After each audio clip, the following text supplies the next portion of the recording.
MBBS అవ్వాలంటే దేశవ్యాప్తంగా common entrance test NEET exam.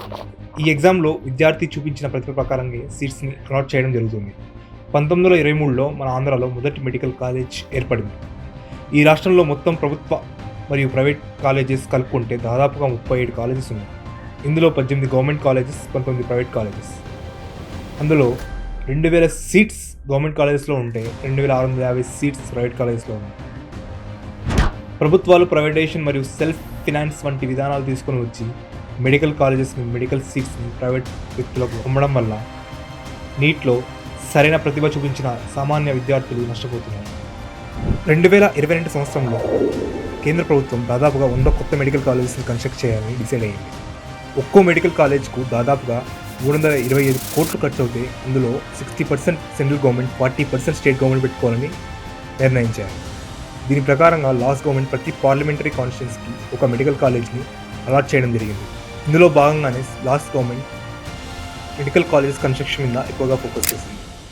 దానివల్లే దాదాపుగా 5 మెడికల్ కాలేజెస్ని గత సంవత్సరం ఓపెన్ చేయగా మిగతా 12 కాలేజెస్ కూడా ఈ సమయం కల్లా కంప్లీట్ అయి ఉంటే దాదాపుగా ఆంధ్రప్రదేశ్కు ప్రతి సంవత్సరం 10,000 మెడికల్ సీట్స్ వచ్చి ఉండేవి.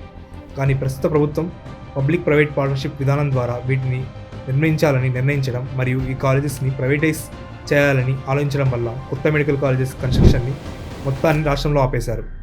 మెడికల్ కాలేజెస్ కన్స్ట్రక్షన్ పూర్తయి ఉంటే దేశంలో అత్యధిక మెడికల్ సీట్స్ ఉన్న కర్ణాటక మరియు తమిళనాడుకి సమానంగా ఆంధ్రప్రదేశ్లో వైద్య మరియు ఆరోగ్యంలో మానవ వనరులు చాలా పెరిగేవి.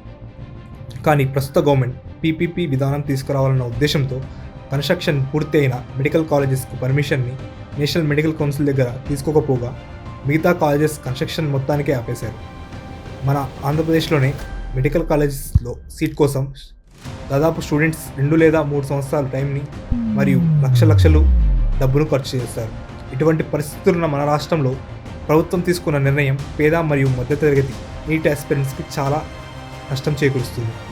సెల్ఫ్ ఫినాన్స్ సిస్టమ్ని గత వైసీపీ ప్రభుత్వం మొదలుపెట్టగా దీన్ని ప్రభుత్వం ఏర్పాటు చేసిన 100 రోజుల్లోనే ఎత్తేస్తామన్న టీడీపీ మరియు జనసేన పార్టీలు ఇప్పుడు ఎందుకు సెల్ఫ్ ఫైనాన్స్ పద్ధతిని తిరిగి కొనసాగిస్తున్నాయి? ఇక ఈ సంవత్సరం కొత్తగా రావాల్సిన ప్రభుత్వ మెడికల్ కాలేజెస్ని ప్రైవేట్ పరం చేయాలన్న ఆలోచన వల్ల ఈ సంవత్సరం ఆంధ్రప్రదేశ్ దాదాపుగా 700 సీట్స్ని కోల్పోయింది. కేవలం పాడేరులోనే మెడికల్ కాలేజ్కి పర్మిషన్ ఇచ్చి అందులో మళ్ళీ 21 సీట్స్ని సెల్ఫ్ ఫినాన్స్ కోటా కింద చేర్చడం దీనికి సంకేతం.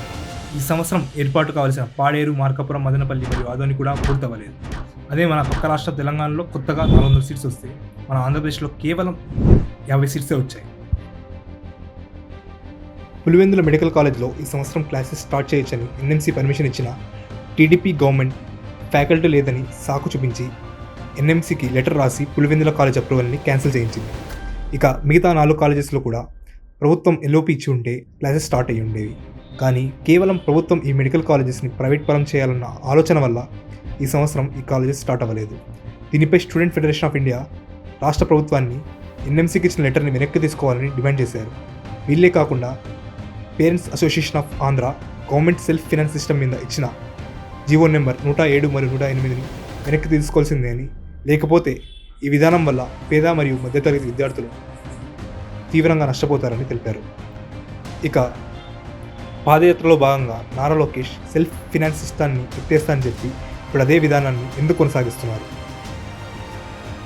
హెల్త్ మినిస్టర్ సత్యకుమార్ యాదవ్ ఈ కాలేజెస్ని ప్రైవేటైజ్ చేయడానికి గల ముఖ్య కారణం ప్రభుత్వానికి దగ్గర సరిపడే నిధులు లేవని, అందుకే వీటిని ప్రైవేటైజ్ చేస్తున్నామని ఒక ప్రెస్ మీట్లో చెప్పారు. కేంద్ర మరియు రాష్ట్ర ప్రభుత్వాల్లో ఒకే గవర్నమెంట్ ఉన్న ఈ మెడికల్ కాలేజెస్ని నడపడానికి ఎందుకు ప్రైవేట్ పెట్టుబడులపై ఆధారపడాల్సి వస్తుంది? గత ప్రభుత్వం ఈ విధానం లేకుండానే 5 మెడికల్ కాలేజ్ని ఇలా కంప్లీట్ చేశారు. ప్రభుత్వ ఆధీనంలో ఉన్న ఏ సెక్టార్ని ప్రైవేటైజ్ చేసినా పర్లేదు, కానీ విద్య మరియు వైద్యాన్ని ప్రైవేటైజ్ చేస్తే అది పేద మరియు మధ్యతరగతి ప్రజలకు ఎప్పటికైనా భారమే.